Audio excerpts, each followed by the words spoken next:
Bună ziua, dragii mei!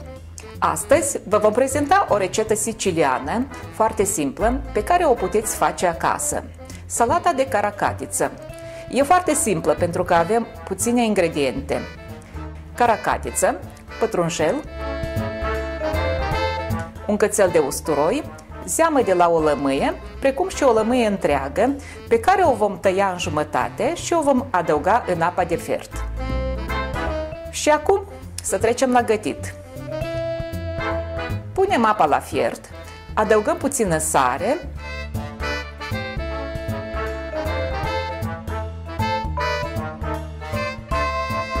și caracatița întreagă.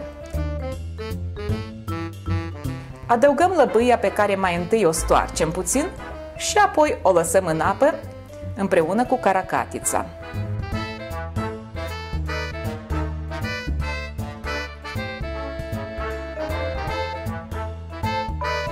Se lasă la fiert pentru o jumătate de oră,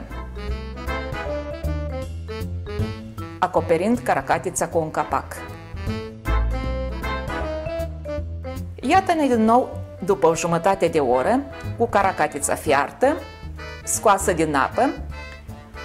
Bineînțeles că timpul de fierbere depinde și de mărimea caracatiței. Începem să tăiem în bucățele caracatița. Mai întâi tentacolele, apoi restul.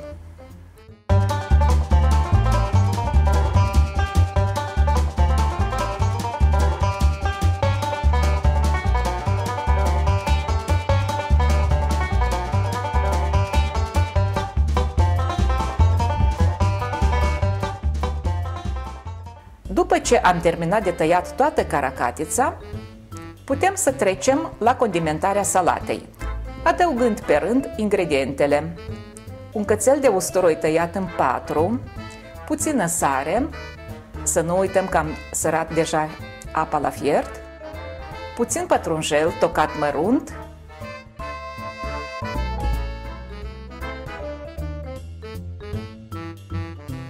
zeama unei lămâi,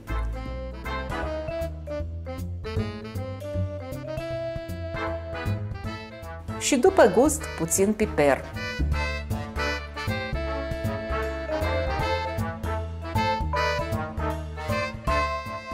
Iar în cele din urmă, ulei extra virgin de măsline.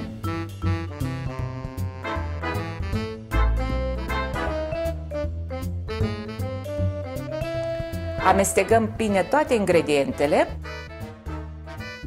și trecem la compoziție.